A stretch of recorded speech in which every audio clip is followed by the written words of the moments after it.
guys, my name is Michelle Twum Blessing and I'm your host for today's e-Ananse Kiddie Reads show. You can join us and follow our videos on Instagram, Facebook and YouTube.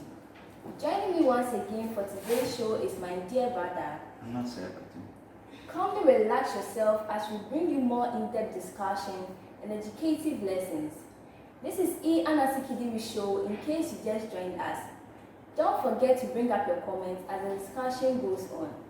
Our focus on today's reading is Ananse and the Even-Handed Judge, written by Ajua Bado and Baba Wagi Daikiti.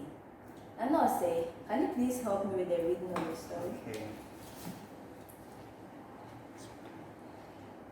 Ananse and the Even-Handed Judge. Ananse's fame has spread afar as a result of his past deeds, and many people now recognize him as a man of much wisdom. As a result, the great king of the forest land appointed him to be the judge of the two villages. It was a job that Ananse took seriously. Day after day, he held court in one of the villages and judged wisely for all the people. He became well known for his even-handed judgment. One Thursday, he received messengers from one of the nearby villages, who invited him to attend a marriage ceremony as a guest of honor on Sunday. Ananse was pleased to accept. The messengers had barely left when another group of messengers from the chief of the other village requested the presence of Ananse at the funeral of the chief aunt on the same day. This poses a slight problem, said Ananse. You see, I've already given my word that I'll be attending a marriage ceremony at the other village. Do you mean you have declined to attend the funeral of the chief aunt in preference to the marriage ceremony? Asked the messengers. Now that poses a real problem with our chiefs whom you have slighted. I beg your pardon, said Ananse. I shall be there. Tell Nana it will be an honor to mourn with him. The messengers left at once. Now Ananse pondered what to do.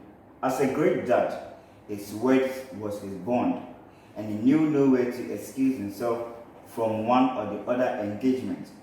He had to find a way to be fair to both parties and maintain his impartiality. Eventually, a plan came to him. He would send one of his sons to each village ahead of time. Each son would take along a very strong rope span of spider silk, which Ananse had tied around his waist. Remember that Ananse was still a spider and good at spinning webs. When it came time for the party to start, all his son had to do was tie this rope hard. Ananse would go to the place towards which he attacked first. Then at the first opportunity, he would leave for the next village. In those days, there was no accurate way of telling time. People would say quite boldly, sun up or sundown. On the Sunday of the festivities, Ananse bathed and dressed himself in his best clothes, dark enough for mourning and bright enough for rejoicing. He secured the silken ropes firmly around his waist and sent his sons on their way. Then he sat down to wait, quite pleased with himself. Eventually, he felt a tug towards his left side. The marriage ceremony had started, he thought. I had better be on my way. No sooner has it started off when the rope on his right side was pulled hard, and then both ropes were pulling so hard that he couldn't hardly breathe. The white judge had forgotten to tell his sons to stop pulling after the initial tug, and now the brothers were involved in the tug of Ananse, which nearly tore him into clean two. By the time passers-by freed Ananse from his rope, he could hardly walk. He was quite unable to go to either of the ceremonies, and his great reputation for wisdom was ruined as the people laughed at his folly.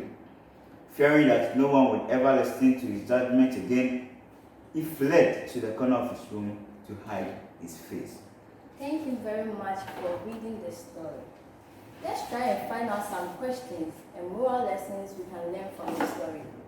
First of all, Ananse, when we say someone is an even-handed judge, what do we mean? Thank you.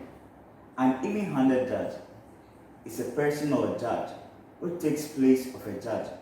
When a problem or misunderstanding brought to him, judges fairly that each party is content with the decision taken. Thank you very much. But this time round, we see Ananse exhibiting some good character traits we must emulate. Can you help me with some positive attitude Ananse puts up in the story?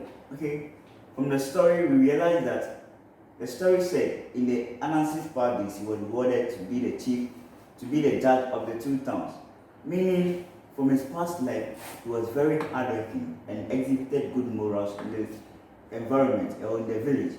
So in as kids and as children, as students also, we should be very hardworking. We should emulate good morals in our environment. We should exhibit it that everyone will be happy with us and pleased with us. And there is this adage, hard work pays. You reap what you sow. If Ananse was not hardworking or exhibited bad morals, he wouldn't have been rewarded to be the judge of the 2 towns. Because he did that, he was rewarded. So let's stay by this adage, you reap what you sow.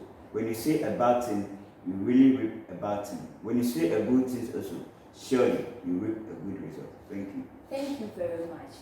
The story reveals to us that Ananse took the job given to him by the chief very seriously, and as a result, he became well known for his even judgment.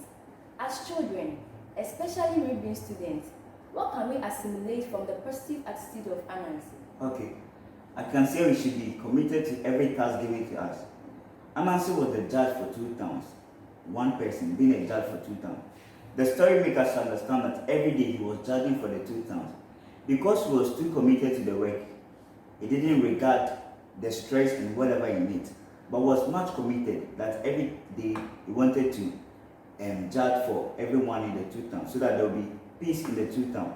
This is one thing we must emulate, being committed to every task given to us. Our goal in school is to learn. That's the task given to us. We should be committed to our studies in a way that when we are not asked to do, we take a book and start reading. We shouldn't be playing around. There is this adage. There is this poem that we all children know. All work and no play make Jack a dull boy. But all play and no work make Jack a lazy boy. Many people are taking all play and no work. That's a bad thing to do.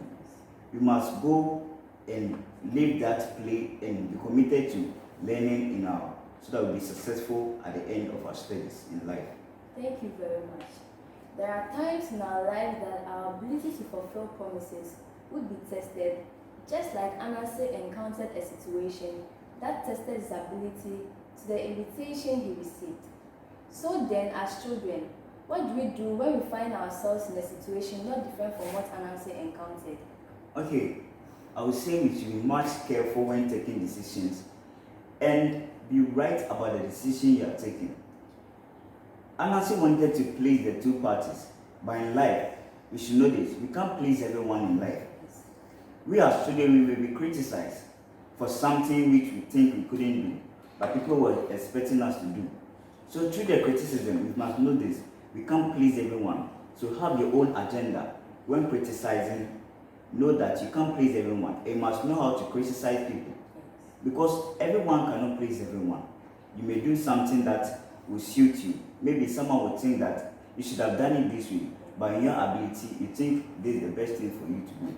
So you must acknowledge that we can't please everyone.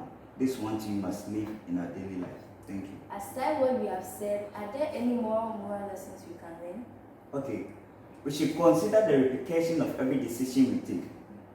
In every decision, there is a positive and a negative result. When you need a positive result, you must go and understand the decision you are taking. If you are not looking for positive results, you can just take the decision that Ananse was complacent that he was the wisest person on the land. Because of that, he nearly go to seek advice from people. That's a bad thing we do. Children in school think that there is the only intelligent person in the class. So when a question is asked, he always wants to be the first person to answer. That's a good thing. When you're given a group work, you just want to be the leader. It's a good thing, but you should know that you should give platform to other people. You may have a knowledge that someone doesn't have. Someone will also have a knowledge that you don't have. We should be each other's keeper. We should know how to accumulate each other's view. So we shouldn't be complacent about what we know. We should allow others to also bring their views to support us. Thank you. Thank you very much. Children out there, I hope you have learned good morals from the story. Ananse and the even-handed judge. And I know from now onwards, you are going to exhibit good morals like Ananse did. Finally, we have drawn the curtains down on today's e-Ananse Kiddie Reads show. Appreciation goes to Nana Osei for turning up on the show. A very big thanks to all who joined via social media, and to our fellow viewers who couldn't make time to watch this show can kindly watch the repeat on Instagram, Facebook, and YouTube. A special thanks go to e-Ananse Libraries for making this show a reality. I am Twum Blessing, and I'll be your host for today. Till we come your way same time next week, always remember, e-Ananse is where stories come to life. It's bye for now.